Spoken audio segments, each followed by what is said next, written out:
And now, the last word with Rick Casey. State Senator Donna Campbell, whose district includes a good portion of San Antonio, this week filed legislation aimed at passing an amendment to the state constitution protecting the religious rights of Texans.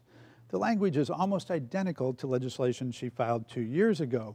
That measure died in committee after a range of opponents raised some surprising objections. Senator Letitia Vandepute worried that it might void laws that keep members of the infamous Westboro Baptist Church a prescribed distance away as they yell hateful things during military burials. Former Representative Scott Hochberg, who authored a state law protecting religious freedoms, noted that this law prohibited a substantial burden on the exercise of religion. Campbell's proposed amendment eliminates the word substantial. Under the current law, Hochberg noted, Jewish inmates could request transfer to the one state prison that has a kosher kitchen. A burden if it takes the inmate farther from his family, but not a substantial burden under the law. Under Campbell's amendment, he said, all prisons could be required to install kosher kitchens.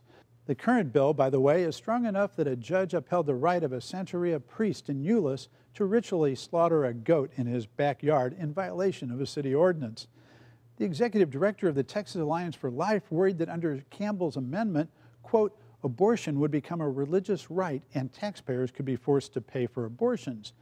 Campbell, a staunch opponent of abortion, said she was unfamiliar with any religious doctrine that supports the right to abortion.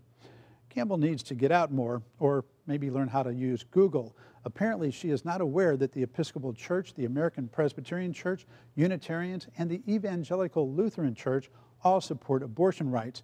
The United Church of Christ also officially supports tax funding for abortions for low-income women.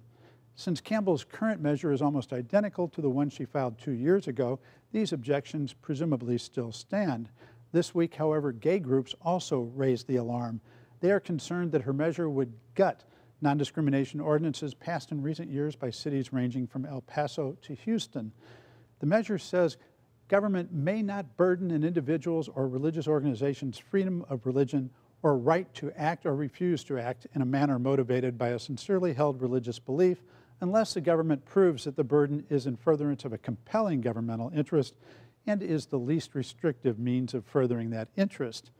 And the measure defines burden as including withholding benefits, assessing penalties, and denying access to facilities or programs. Gay activists worry that the amendment could gut the anti-discrimination ordinance San Antonio City Council passed last year. For example, a company with city contracts could not lose its contract for firing an employee the company owner learned was gay. But because the measure's language does not mention gays, all devoutly held religious convictions would presumably be equally protected. A business owner who is a devout Catholic could fire an employee for divorcing and remarrying, or for using contraception. A devout Jewish landlord, barred from discrimination based on religion under the city's ordinance, could rent only to tenants who agreed to run a kosher kitchen. An old-fashioned Baptist boss could fire an employee after learning that she went dancing. And a Muslim entrepreneur could dismiss an employee after finding that he had drunk water in daylight during Ramadan. That would be un-American. So would all the other actions listed above. America works because we permit everyone their religious beliefs and because we don't allow them to enforce their beliefs on others. And that's it for Texas Week. See you next time.